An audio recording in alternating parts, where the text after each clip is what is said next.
నమస్తే. Welcome to our channel. నేను పద్మిని. ప్రస్తుతంతో పాటు సీనియర్ జర్నలిస్ట్ అలాగే పొలిటికల్ అనలిస్ట్ ఎమ్మంది రామారావు గారు ఉన్నారు. మాట్లాడదాం. సార్ నమస్తే. నమస్తే. సార్ రేపే ఎలక్షన్ కౌంటింగ్ అనేది జరగబోతోంది. ఇంకా ఇప్పటికీ రకరకాల ఊహాగానాలు అనేవి ఖచ్చితంగా చాలా వైరల్ గా మారుతూ ఉన్నాయి. అయితే పవన్ కళ్యాణ్ గారు పట్టం కట్టబోతున్నారు.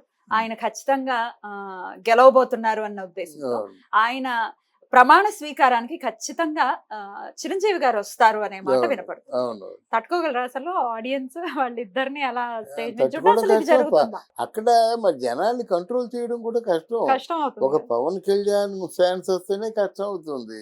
మరి మెగాస్టార్ పవన్ కళ్యాణ్ మరి రామ్ చరణ్ వస్తాడు. మరి వీళ్ళు ముగ్గురు కలిస్తే ఇంకేముంది, అది కష్టం. పోలీసులు కూడా కంట్రోల్ చేయడం కష్టం. కానీ కన్నుల పండుగగా ఉంటుంది.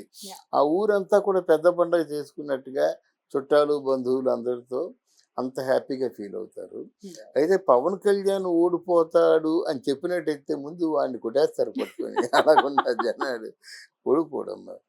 అంటే పవన్ కళ్యాణ్ మీద వర్మ అంటే పూర్వపు ఎమ్మెల్యే నా యావదాస్తిని కూడా పందెం కాసేస్తానని చెప్పాడు. అంటే పవన్ కళ్యాణ్ మీద ఉన్నటువంటి అభిమానానికి పరాకాష్ట. అభిమానము ప్లస్ కాన్ఫిడెన్స్ కూడా. యావదాస్తి ఇంకెక్కడ మిగిల్చుకోకుండా. అయితే అలాగే జరిగింది. ఇక్కడ ఏంటంటే పవన్ కళ్యాణ్ కష్టపడ్డాడమ్మా. ఎవరైనా ఈ చెప్పినట్టు కష్టే ఫెయిల్ అంటారు, సిన్సియర్ ఎఫర్ట్ నెవర్ ఫెయిల్స్ అంటారు. అది నిజమైతే ఇది నిజంగా తప్పకుండా గెలుస్తాడు.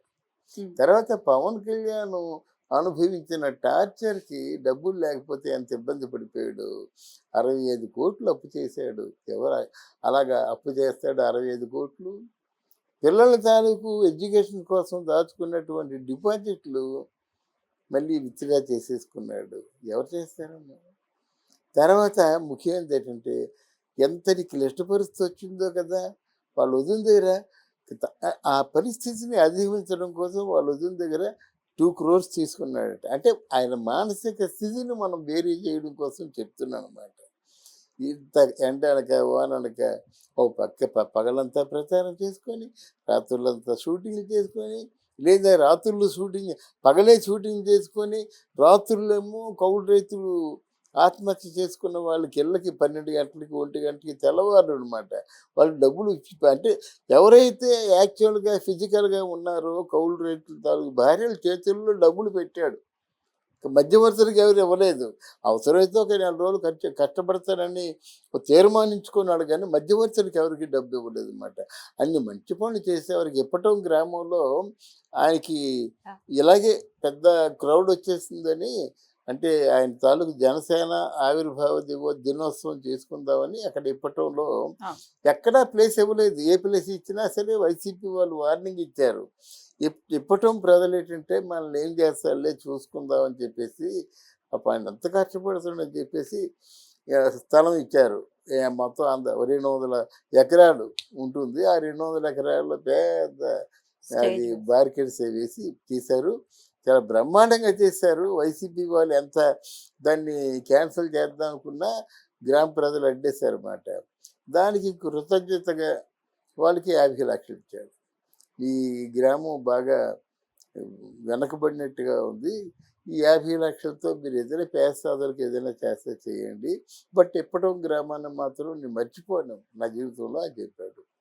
తర్వాత ఏమొచ్చింది, ఇక్కడ వైఎస్ఆర్సీపీ ఆదేశాలు జారీ చేసింది. రోడ్డు వైడనింగ్ పేరుతో మొత్తం ఇల్లు కొట్టేశారు. కొట్టేస్తే లబోది ఏంటి, అందరు పేదవాళ్ళు. ఆ ఊర్లో ఉన్న దుకాణంలో 10 ఉంటాయి. ఆ 10 దుకాణాలు కూడా టీ కొట్లు కానీ బడ్డీ ఇవన్నీ కొట్టేశారన్నమాట. అది చూసిన తర్వాత మళ్ళీ పవన్ కళ్యాణ్ ఎవరెవరి దుకాణాలు పోయాయి, ఎవరెవరి ఇల్లు ఎంతవరకు కట్ అయ్యాయి, ఎవరెవరి జీవనోపాధి పోయిందని ఆలోచించి అందరికి కూడా వసతి జీవనోపాధి కలిగించారన్నమాట. వాళ్ళు ఏమంటే వాళ్ళు మొన్న వచ్చి పవన్ కళ్యాణ్కి క్యాన్వాసింగ్ చేశారన్నమాట. ఇదంతా ఎందుకు చెప్తున్నానంటే ప్రజల మనసుల్లో ఉన్నాయి. అవసరమైతే పవన్ కళ్యాణ్ ఒక సినిమాలో యాక్ట్ చేసి ఆ డబ్బులన్నీ ప్రజలకు ఇచ్చేస్తాడు కదా అనేటువంటి నమ్మకం ఉంది. నువ్వు చెప్పినట్టుగా విశ్వాసం ఉందన్నమాట. అందుకనే ఆ పవన్ కళ్యాణ్లో పెద్ద గొప్పతనం ఏంటంటే ఒకరికి ఒక సారా బాటిల్ ఇచ్చి, ఒకరికి ఒక బిర్యానీ ప్యాకెట్ ఇచ్చి, ఒకరికి 500 రూపాయలు ఇచ్చి ఎవరిని పిలవలేదమ్మా. ఎవరు మట్టుకు వాళ్ళు అప్పో సప్పో చేసుకొని ఎవరి డబ్బులు వాళ్ళు వాళ్ళకి ఎవరి కిరాయిలు బస్సు కిరాయిలు కట్టుకొని వచ్చారు. స్వచ్ఛందంగా వచ్చారు. ఆడవాళ్ళు ఎంతమంది అమ్మా. అంతేకాకుండా భారతదేశం నుంచి ఉన్న అభిమానులే కాకుండా ప్రపంచ దేశాల్లో పవన్ కళ్యాణ్ అభిమానులు అందరూ వచ్చారు. సో అలా వచ్చింది ఆయన మీద ప్రేమ, అంటే ఆయన ఒక స్టార్ కాబట్టి చూడ్డానికి వచ్చారు, ఓటు మాత్రం వెయ్యరు అనేది కూడా ఒక అభియోగం ఉంది. అది ఆయన కూడా అన్నారు, నన్ను చూడ్డానికి వస్తున్నారు కానీ ఓటు వేయట్లేదు, మీకోసం కష్టపడుతున్నానని ఎన్నో సందర్భాల్లో ఆయన ప్రస్తావించినటువంటి. ఓటు వేయిందల్లా చూడడానికి వచ్చిన జనం, విదేశాల నుంచి వచ్చే జనం మామూలుగా రావటం లేదు. ఓట్లు ఉన్నోళ్ళే వస్తున్నారు అన్నమాట. వచ్చి ఒక్కొక్కరు చెప్పేస్తున్నారు, పలానా ఊరు కొంచెం వెనకబడి ఉంది కనుక ఆ ఊరు నేను దత్తత తీసుకుంటాను అంటున్నారు. అలాగే వాళ్ళు పవన్ కళ్యాణ్ క్యాన్వాసింగ్ కార్లు కావాలి కదా, వాడు చెప్పాడన్నమాట, 25 కార్లు ఇస్తున్నాను నేను, నెల రోజులు క్యాన్వాసింగ్ చేయండి, ఆ పవన్ కళ్యాణ్ ₹1 అడగొద్దు.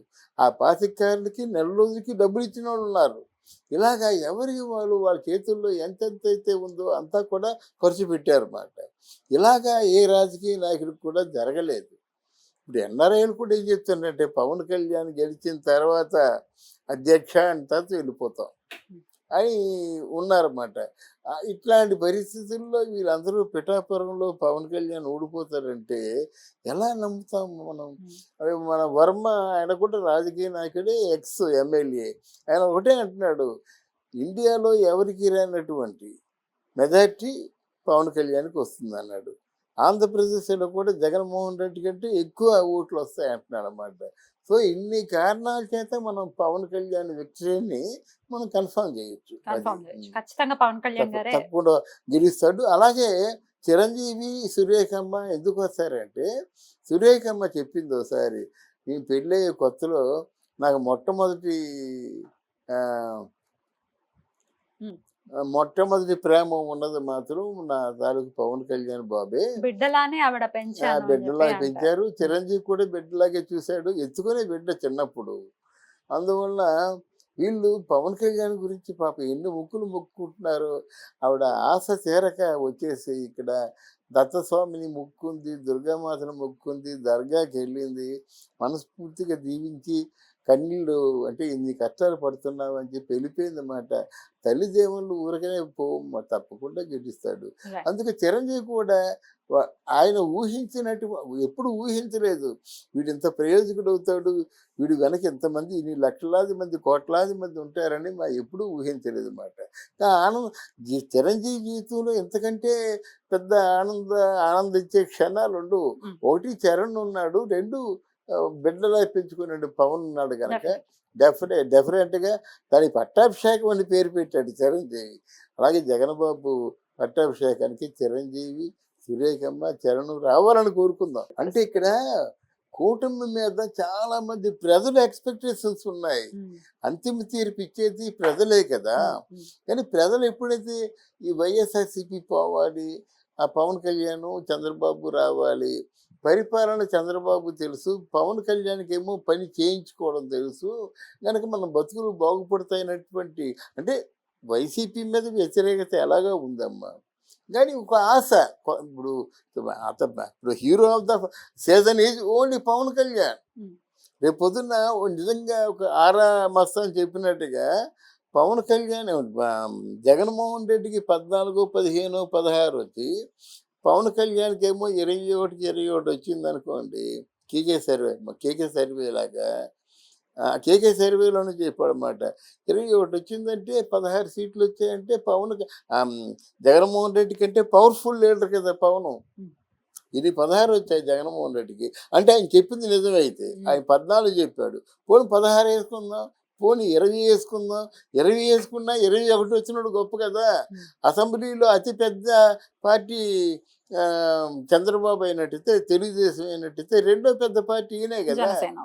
బీజేపీ కూడా 3, 4 వస్తాయి, అది పెద్ద పార్టీ అవ్వదు కదా. 21 సీట్లు అంటే చిన్న విషయం కాదు. అప్పుడు ప్రజారాజ్యంలో వాళ్ళ తాలూకు అన్నయ్య గారు 175 సీట్లు పెట్టినప్పుడు అంటే 170 సీట్లు పోటీ చేస్తే 18 సీట్లు గెలుచుకున్నాడు. రైట్ సార్, థ్యాంక్ యూ రా, నమస్తే. Thank you very much.